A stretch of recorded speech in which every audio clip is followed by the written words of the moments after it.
Welcome to Positive Talk Radio. Our goal is simple: to explore evolving ideas one conversation at a time. So, stay with.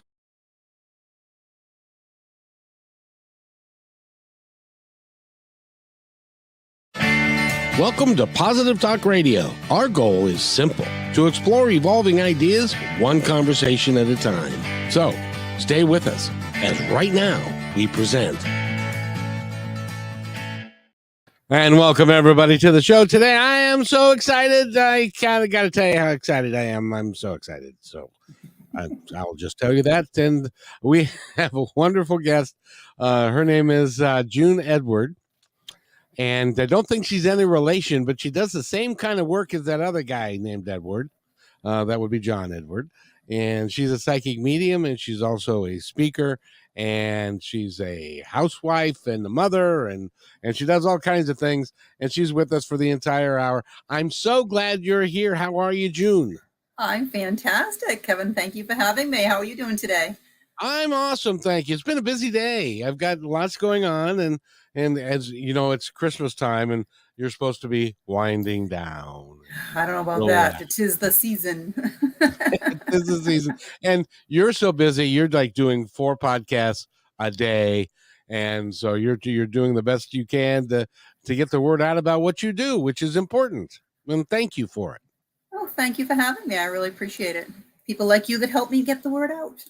Exactly. Well, you know, it's important that people find out who you are and what you do and how you can be helpful to them so that they can give you a call and talk about the things that in their life that may be affecting them, such as saving relationships, one person at a time. You are a teacher. You're a best-selling author. You have written more books. I tried to count them up. I don't think I got the right number. How many books have you written in total? 4. I've done 4 books. Well, 4 is plenty because they're all really, really important books. And the book behind you, which one is that one? That is my latest bestseller, All's Fair in Love and Karma.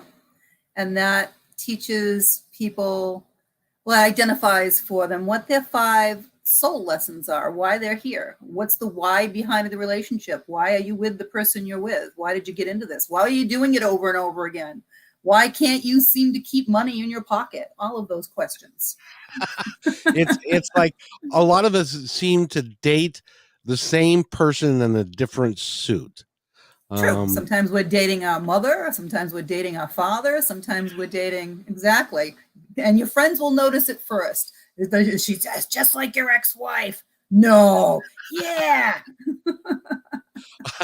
I actually had that. I had friends say to me, she acts just like your mom did. And it's like, oh yeah, well, she didn't.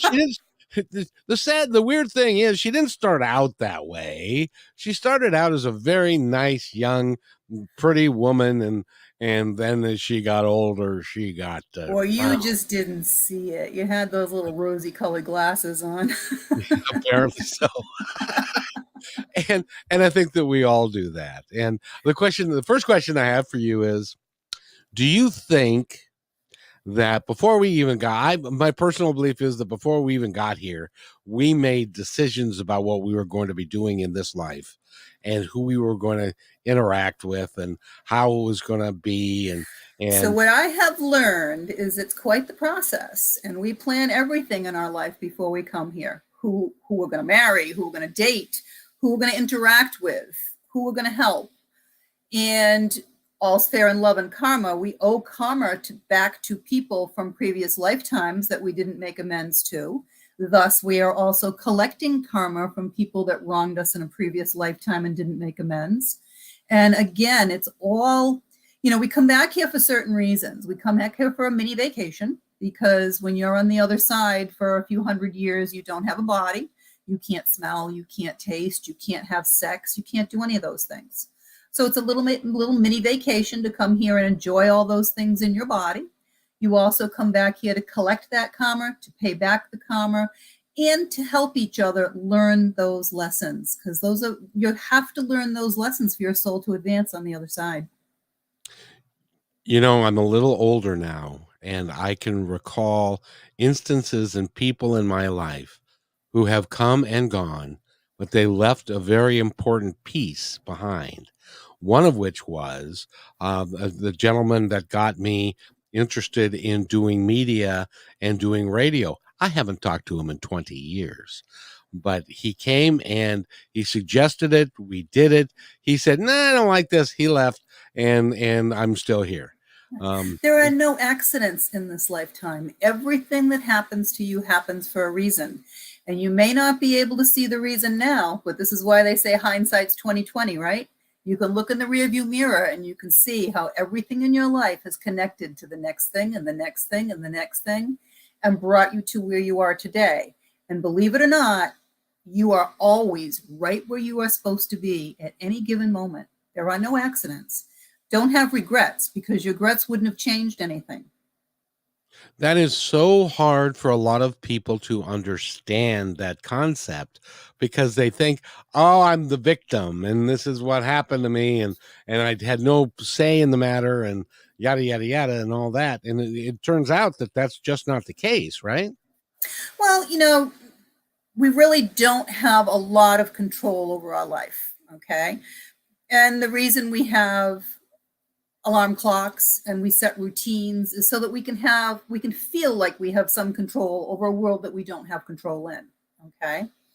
And the only thing that you really have a choice in, because the universe wants you to believe that you have free will and a choice, your only choice that you have is to delay the lessons that you're here to learn. And let me give you a great example of that. You're in front of like a game show, because right now, really, you're all playing a part. This is like a movie, okay? Right. Universe offers you door 1, 2, and 3. You take door 1. You go through it. You get married. You have a couple of kids. You get divorced. You're in front of door 1, 2, and 3 again. Most people are going to take door 1 again because they didn't learn the lesson the first time. They're going to go through it. They're going to get married. They're going to have a couple of kids. And guess what? They're going to get divorced again. Now they're in front of door 1, 2, 3. If they say, "Wait a minute, I learned that lesson. I learned self-worth, or I learned communication and trust. I'm not going through door 1 again. I'm taking door 2 or door 3." And they take that door. Now they go through it. They may still get married and have children again, but it's not going to end the way the other ones did, because they learned that lesson. And it's important to learn that lesson earlier rather than later, I think. It is. And, they're not easy lessons. I'm not going to sit here and say, "Oh, yeah, they're the easiest thing in the world." I created a program a few years ago to help people that were struggling in relationships, called the Relationship Mastery Program. And this is where I learned that they were all learning these same lessons. And they were able to learn all the lessons through the program. And it changes everything in your life. It gets you in touch with your soul. It teaches you how energy works. And it elevates everything. So you can really look at your life from a higher perspective. And you can understand why things are happening, so that you're not reactive. You're making decisions properly from your soul, not your head. How do you know you're talking to your soul and not your head? So if I say I think, that's coming from my head. That's not my soul. Your soul is the knowing. And everyone has had some instance in their life where they just knew there was something that they had to do. They didn't question it, and they just did it, and it worked out fine. That's your soul. Everybody's got a brain here for the most part.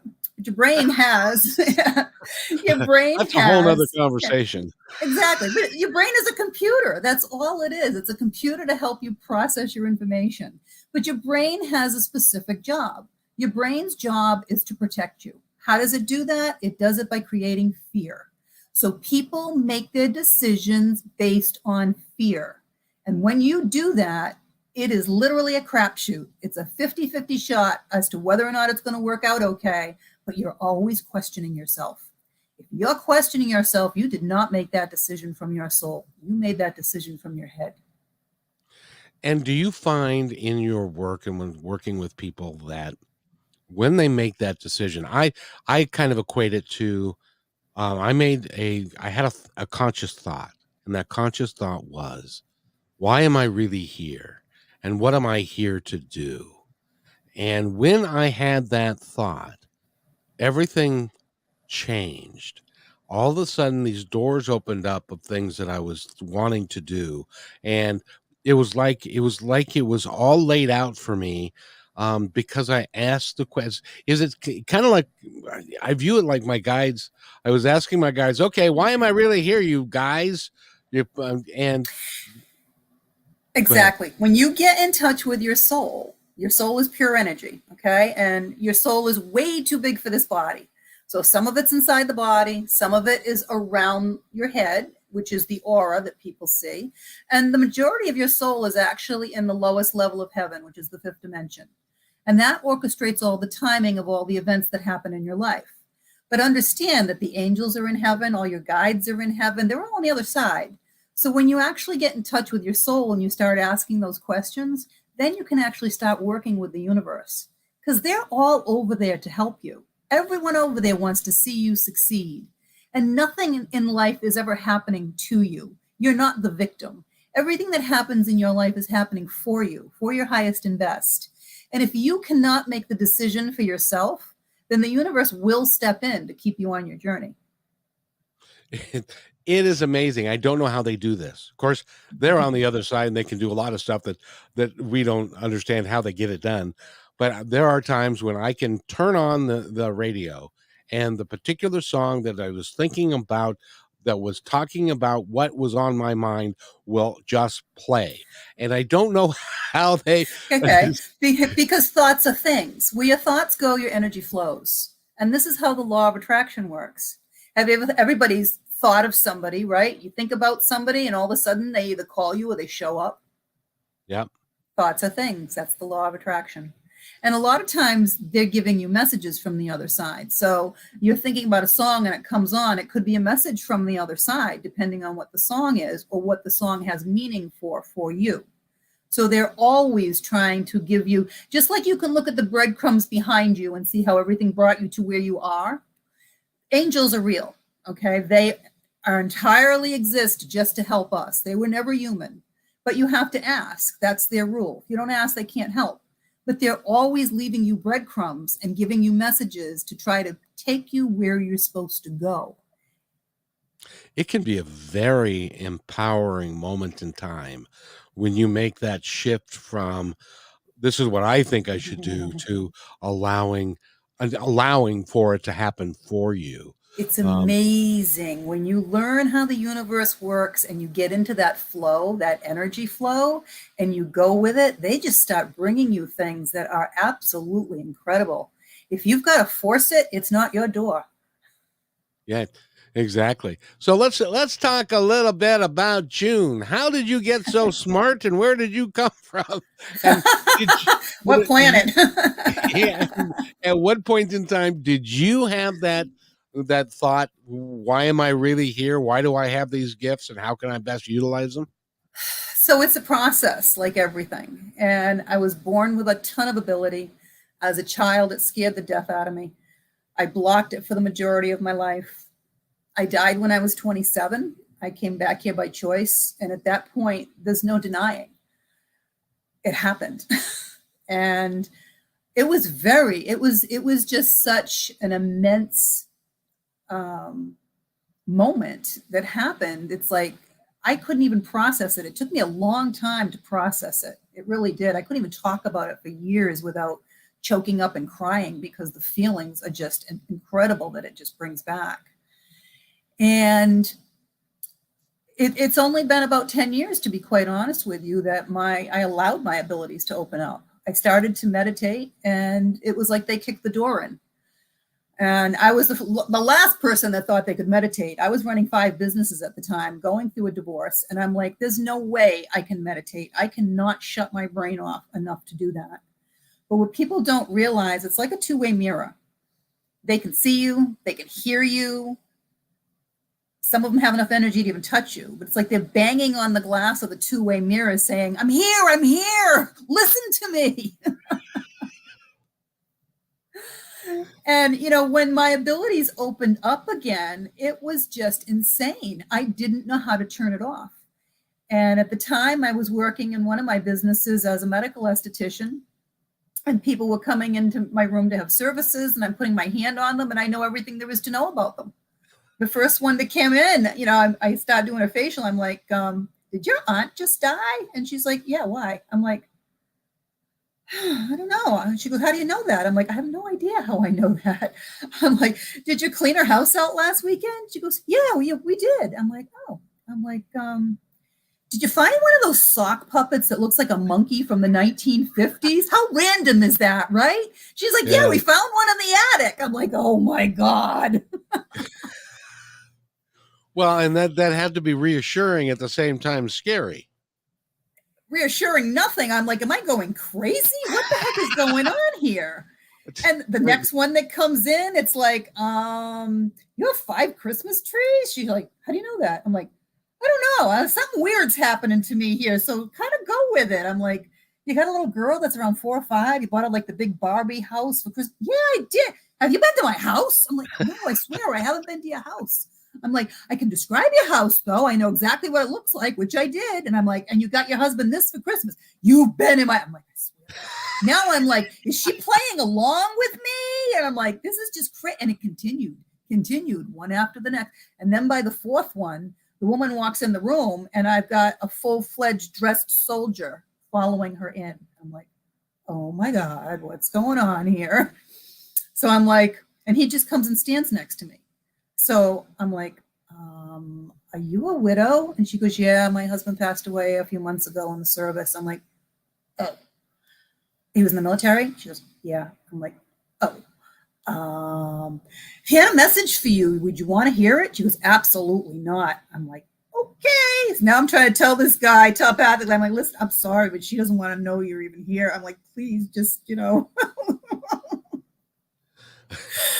And I was going nuts, and I was trying to find people to help me turn it off because I didn't know how. I would go home, and the next morning I wake up and there's 30 people around my bed because they know I can see them and they want help. And I'm like,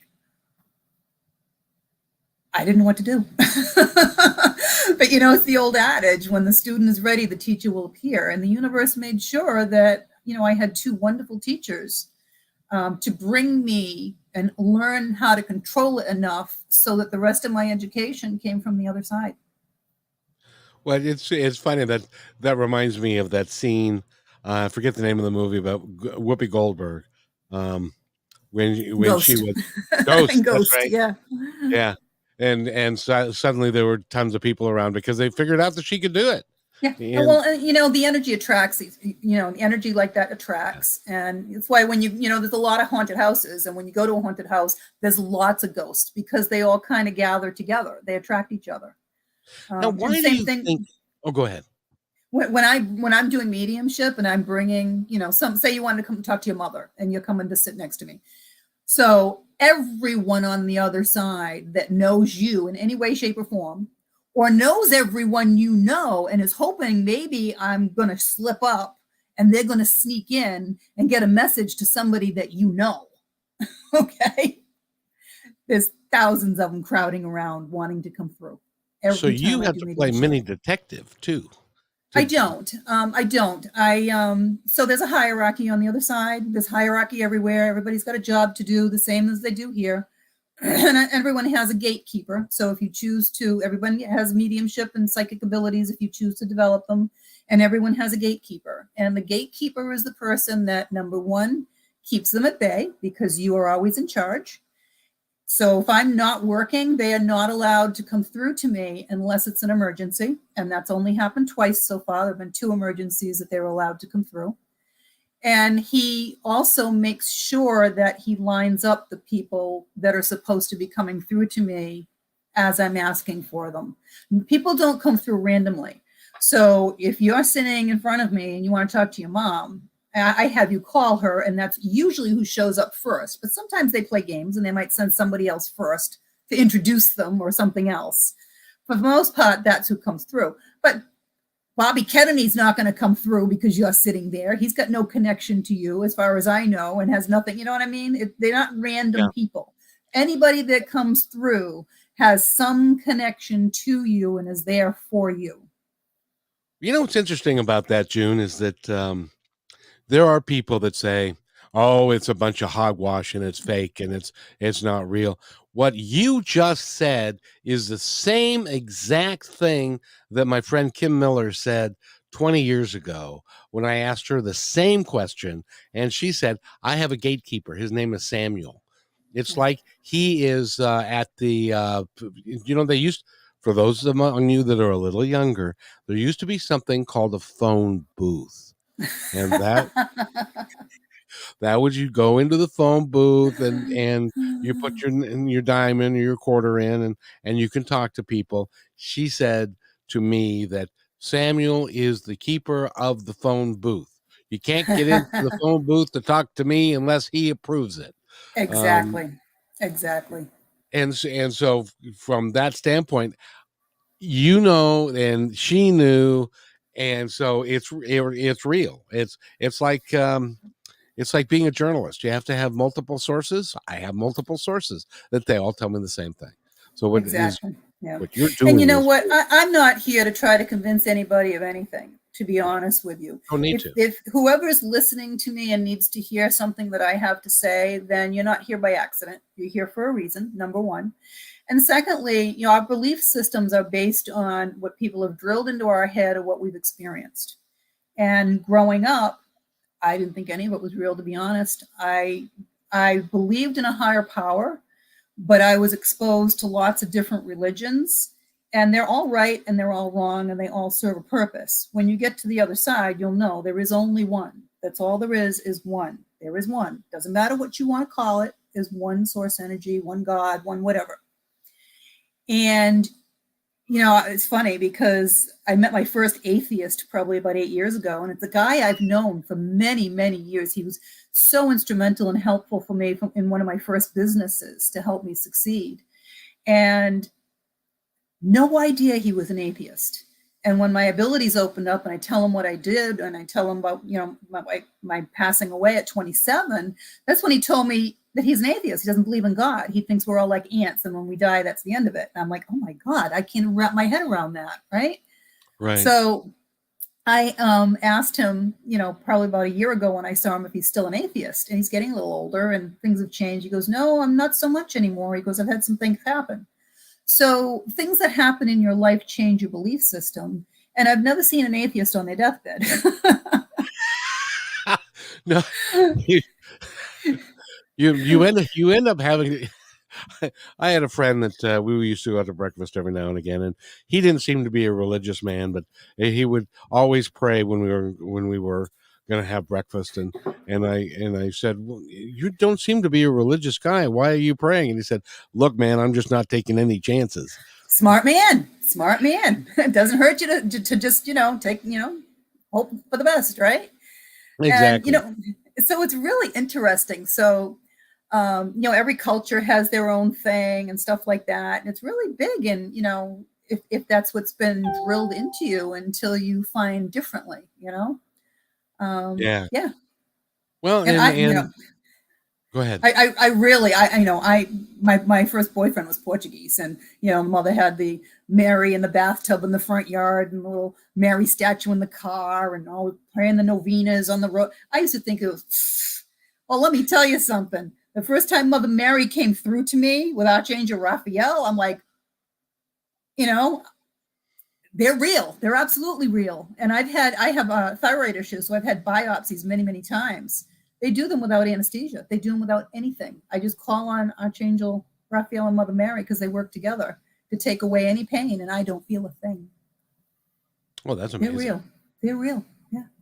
And the nice thing is that you have proof in your own life. And, quite frankly, it doesn't matter. And this is where I've come to, it doesn't matter what anybody believes, because you're going to find out what's going to happen when you get there. Well, and before that, if they start paying attention to their own life, miracles happen all day long. Yeah. And I have friends that, I've awakened them to the reality of how the universe works and how angels work. And angels talk in binary code and numbers. Same thing, though. They're always here to help you, and they're always doing things to help you. And if you don't know, you don't pay attention, right? But they pay attention, and the things they come back and tell me that have happened, it's just incredible. It's just amazing. And I have, some clients and some friends that also have full-blown major connections with their loved ones on the other side that have passed. I have one guy, his fiance learned how to work his cell phone, and she leaves him the most beautiful messages on his cell phone. I swear to God. I didn't believe it at first. I'm like, somebody's messing with you. Somebody's sending this stuff, right? We pulled it apart, up, down, and sideways. There's no way. You cannot track where it's coming from. You can't track it. It's just crazy. And then other clients, I have them work out a light situation, like a night light or one of these touch lights, so that they can ask the person on the other side yes and no questions and blink the light once yes, twice for no. And they do it all the time.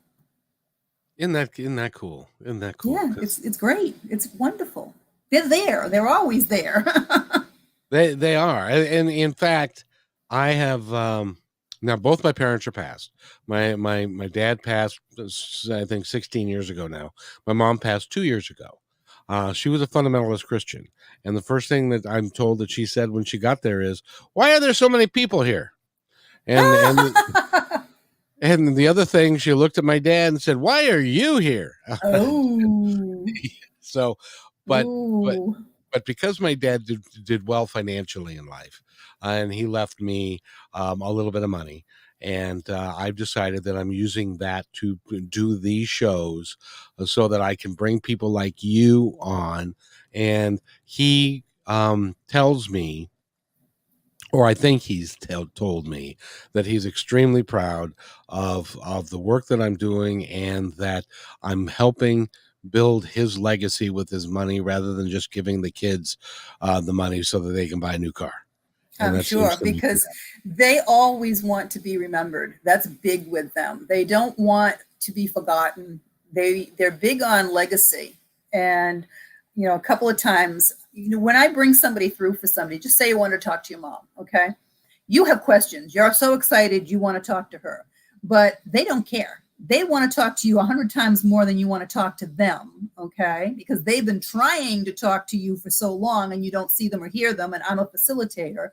And, although you may have important questions, what's important to you is not necessarily important to them. And more often than not, they're coming through with stuff like, how come nobody's doing the cookbook? How come nobody's got my recipes? The grandkids don't have my recipes. How come you didn't finish the scrapbook? I mean, it's just unbelievable how much they want that legacy brought down so that no one's forgotten. It's crazy. Yeah, because over time, even if you talk to, you're not as old as me, but you're a little older, and so you remember people that were famous, like Bob Hope and Bing Crosby and those guys, Red Skelton and those guys. Kids today have no idea who they are, and so they even listening to Bing Crosby. Oh, there you go. And even famous people, their legacy kind of disappears over time in day-to-day living. But it's important. I believe that it's really important to keep the legacies of the people alive that we had in our life. And I know that my dad. Go ahead. What I found is that they reincarnate about every 350 to 400 years of our time, but they wait until all the generations that would have remembered them are gone before they come back. There's exceptions to everything, but for the most part, that's what they do. They'll wait till the great grandkids are gone and no one is thinking about them or remembering anymore before they'll come back and reincarnate again. Now, you had what would be called a NDE, correct? A near-death experience? That's what they call it. Do you know why they call it that? Because you're come back. You're not dead. You're almost near dead. No. I was dead. No. And that's how I looked at it, is I died. And I only recently, within the last year or so, learned what an NDE was. And the scientists are the ones that call it an NDE because they can't quantify it. When they're able to quantify it, they won't call it that any longer. But yeah, I died. I died when I was 27. I went to the other side. And I can't deny it's real. I've been there. And now I have the ability to go back and forth quite often. And so if you think about it, quantum physics comes into play here because the speed of light's about 300 million miles an hour. And our soul is pure energy. And when your soul goes into that light and travels at that speed, that high frequency, okay, and then it came back into my body, the frequency of my body, my energy level, it's my frequency level is already much higher than most people. So that's what I attribute my ease of connecting to the other side and being able to go back and forth to the fifth dimension at will so easily and quickly. I got to ask you, because years ago, the same guy who introduced me to the radio, and we were going through the spiritual thing, and I wanted to understand spirit guides and where we were and so forth. And he said, well, I want you to go to a metaphysical bookstore and buy the first, and I recommend everybody do this. Go to a metaphysical bookstore and buy the first book that speaks to you. And if you don't know what that means, you will, because that's what's going to happen, is they're going to speak to you. And the book that I chose was new at the time, and it was Journey of Souls by Dr. Michael Newton. I don't know if you know who that is. I have not read it. He talks about going to the other side, and that our life between lives, that we have a soul family, that we have soul guides that work with us. We have places to go to review our life, to see what we did wrong, to set up what we're going to do next time, to do this whole thing that's revolving around our existence here on the planet, so that we can have this experience, because you don't get to have it the same way over there. Well, it's different. So when you're on the other side, okay, without a body, you are the same person as you are here, first of all. Okay, your soul doesn't change. You don't miraculously become someone different because you've gone to heaven. You don't suddenly become glorious or whatever. If you're an idiot here, you're an idiot over there. Okay? That's a fact. That's comforting. That's a fact. And so I've only had the ability and the invite to go to the fifth dimension, the lowest level of heaven. Okay? They've explained it to me like a layer cake. There are different levels of heaven based on how advanced your soul is and your belief system. So when you pass to the other side permanently, you go to that level. Now, we do have soul groups. Every archangel has a soul group, and we reincarnate every lifetime with the same soul group. And yes, there are hundreds of millions of people in each soul group. And remember, when you don't have a body, you're traveling the speed of light, 300 million miles a second. When I first started doing this, and I was afraid to ask Archangel Michael for protection, because I'm like, who am I? I'm not worthy. I'm not going to pull you away from something that could be more important. And he literally told me, I move very quickly. I can be everywhere at once. You are just as important as everything else. Ask. Okay. I ask. But yes, so now when you get to the other side and you decide you want to come back, you know, when you're on the other side, you can do whatever you want, but you're living vicariously kind of through us because you don't have the body. So if they want to go fishing because they love to go fishing, they might very well be out on a fishing boat in the middle of the ocean that you're on, and they're just kind of going through the motions, and they're right next to you trying to help you pull that big tuna in, right? Because they love to go fishing. If they want to go shopping, they're milling around Lord and Taylor, you know, just looking to see what they would have liked to pick out. If they want to travel, they're just going to go travel from place to place. They don't need to take the plane. They can get there themselves. Ghosts that are stuck here, however, they have not gone into the light. Those are lower vibrational entities. They can only move at the same speed as you or I. So those people will hitch a ride in your car if you're stopped at a red light or a stop sign, because they need to get to the next place and you're the transportation. So I always recommend everyone have some religious symbol in their car so they're not likely to get in. Wear something around your neck so that you're less likely to be attacked by, you know, some demonic entity that's looking for your body. Exactly. Yep. I have a Kundalini, my medical alert. So why does that happen to people who pass? Because they don't believe that they've passed, or why do they stay here and get stuck? Yeah. Why do they get stuck? A lot of different reasons. So I've done house clearings, and I found basements and attics full of immigrants that were afraid to go into the light, literally afraid. So they all kind of huddled together because energy attracts, right? Kind like attract. We're magnets. We're always attracting or repelling at any time. That's what energy does. And So when I was doing a house clearing that had a demon in it at one time, and the demon was actually keeping them there, feeding off their fear and their energy. And I moved them all into the light. Other people have done rotten things in this lifetime, so they're afraid to go into the light because they're afraid to be judged. I've had drug addicts and alcoholics that have died, and they're stuck in the rooms and in the houses and don't want to go into the light because they're afraid that they let their family down and their family might be there. And I have to explain to them that their family loves them, and then I'm able to call their family, literally, whoever's passed, and move them into the light. Sometimes they're just lost. I had a little girl that was probably about 8 or 9 years old who died in the 1800s of either typhoid or yellow fever.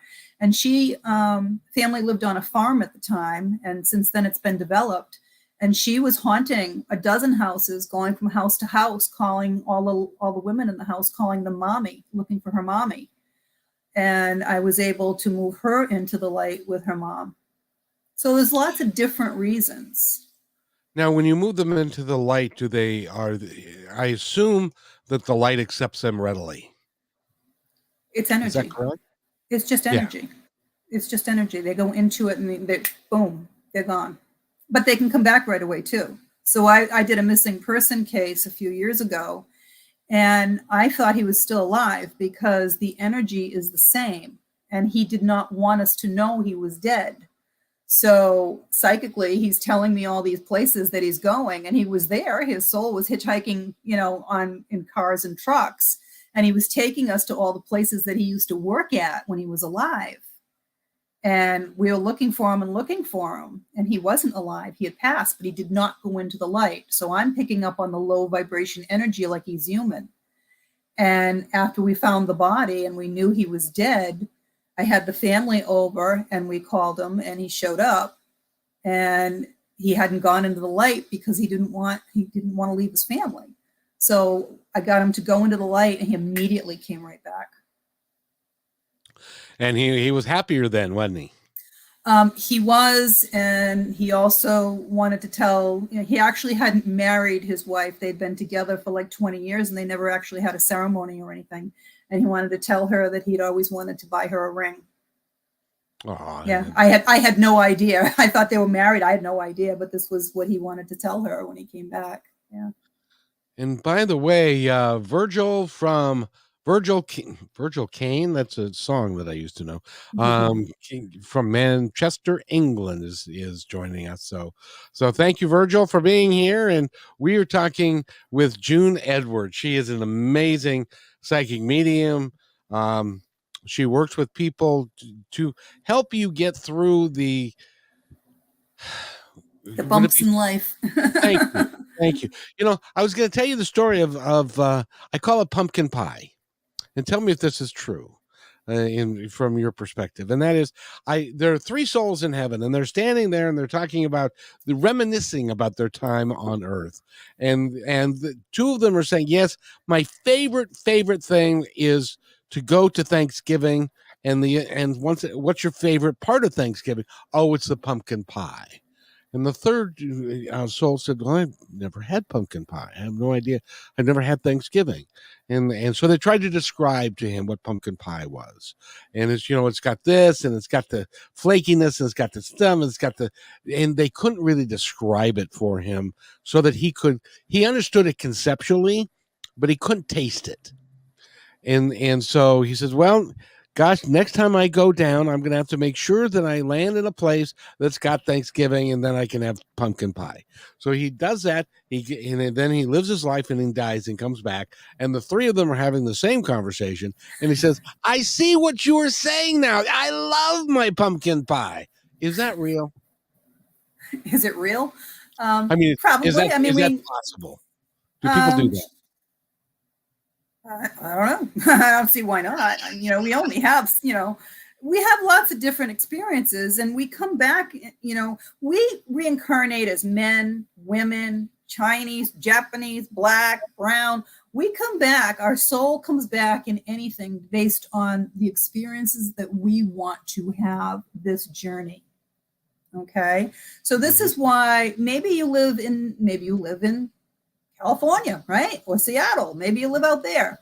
And you have this affinity for the Japanese. You love Japanese food. You love the language. You collect kimonos. Good possibility you were Japanese in a past life. And you can find these things out by reading someone's Akashic records. So the Akashic records are someone's book of life. And every religion talks about the book of life. Okay. When you're born, your name goes in, right? Yep. So I got there by accident once when I was originally training, and they had done a deep meditation, and I got into this place, and it was beautiful. It was, it was like it was when I went to heaven, and it was the same feeling, and it was all bright and white. And I'm like, oh my God, where am I? And they're like, you're in the Hall of Knowledge. And I'm like, I'm all about learning, so tell me more. So they walked me over to what looked like a tunnel that went down, but circular, and it was all full of books. I'm like, how do you get the books? So one floated up, and he handed it to me, and I went over to a side room. And when I set the book down on the table and opened it, it was a 3D movie again, just like my life when I saw my life review. And it's like being in the front row of an IMAX theater. And I was able to review things in my past lives. And I was just amazed. And then I found out that from other people, because I had no idea, they're like, oh, that's the Akashic record room. If you get there by accident, you're supposed to be a reader. So then I had to research it some more and learn how to get back there. And I can get back there instantaneously, very, very quickly. I can't read someone else's book of life unless I have permission. You cannot read someone under the age of 18. That's their rule, not mine. They don't want you, like I said, there's rules on the other side too. They don't want you changing someone's life. So the next time I was training for it, I went to the Akashic record room, and I wanted to know how I had died, because I knew in a past life I had drowned.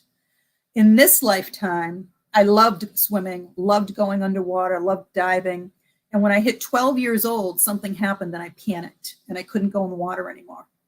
No idea what happened, no idea why. And so I wanted to know, because I really felt I had a knowing that I had drowned in a past lifetime. And I also love mushrooms. And my ex-husband used to go mushrooming, and I refused. I was afraid I'd get poisonous mushrooms. So when I was going into my Akashic records, I discovered that I had been an herbalist in Europe back around the 1500s. And I lived on the outskirts of a village. And when someone was sick, they would come to me to make a potion. And I had made a potion of poison mushrooms, and I had killed a 12-year-old girl. Oh. And my punishment for that was they tied rocks to my body and they threw me off a cliff, and I drowned in the river. So I re-experienced that, and one gulp of water and my soul left, and I'm like, wow, this isn't bad at all. Now I'm not afraid of the water anymore. So we broke for lunch, and I came back, and everybody's like, what'd you do for lunch? I'm like, oh, I went shopping. What'd you get? 3 bathing suits. If anybody knows how difficult it is for a woman to get a bathing suit, I bought 3 without trying them on. 1 I took off the model, literally, and every one of them fit like a glove. That's really cool. By the way, Virgil says, just thank you very much for. He wants to know if you're related to John Edward, and we discussed that in the beginning. And I am not. But Merry Christmas. And then he said why I was giggling was that he said, I won't tell you what pumpkin pie means in Manchester, England. So I don't think I want to know. We'll look that up later. Exactly. Yeah. And but it's interesting the timing in life, though, because there was a 12-year-old girl that I killed by accident, right? When did it hit me in my lifetime here? When I was 12. 12. Yeah. There's correlation from lifetime to lifetime. It really is amazing that, and I have a firm belief, because I grew up loving Custer and the Battle of Little Bighorn. So I'm firmly convinced that I was there and at that battle because it just strikes me as it was so real whenever I think about it. So very good possibility. Yeah. Yeah, that happens to us all the time, and it's fun. And now, even in your dreams, they can be from a past life, can't they? So, dreams are interesting, because if you're not in touch with your soul, so that they can give you information when you're awake, okay, then they only can get in touch with you when you're asleep, because we are literally avatars. When that movie came out, I was thrilled to death, because this is what we're really like. Your soul hops into this body in the morning and plays the role here all day, okay? When you go to sleep at night, more of your soul leaves your body. We're in 3D here. 5D is the lowest level of heaven, and 4D is that dream state, that marshmallow in between. And when you go to bed at night, your vibration actually rises, and more of your soul leaves your body, and they will lower their vibration, and they'll meet you in that little sandwich space. So you'll know it's a visit and not a dream if it feels like it's real, and you wake up right away and remember it. That's a visit. That is not a dream. They're trying to give you information, give you a message. It's important to them. My brother passed away 3 years ago, and he had stage 4 lung cancer. And my sister called me the day he passed. It was expected. We knew it. And she called me at 8:15 and said, he's passed. And we talked for a little bit, and then I fell back asleep. And I had a vision of, I was in a room. It was a large room, and there were a bunch of people there, and they were all beautiful people. They were all in the prime of life. And my brother used to have long auburn hair before he had chemotherapy, and it went away. And I saw this individual cross in front of me with 2 people on each arm, and I saw the back of his head, and he had the same color, long auburn hair. And then he sat down, and he was there, and it was a party, and there were people that were there and everybody, he was the star of the party. And They're waiting for him. They're happy to see him. Yeah. That's what I got, was the impression that he's home now. Isn't that great? He gave you a look. Yes, he gave you a look. Isn't that wonderful? It really is, because it taught me, it showed me that, and I have this belief anyway, but it just showed me that it's real. It is real. Yeah. It's like the time that my dad was in the emergency, or was in ICU, and he'd had a stroke, and he couldn't raise his hand, but he could raise his arm, and he couldn't speak anymore.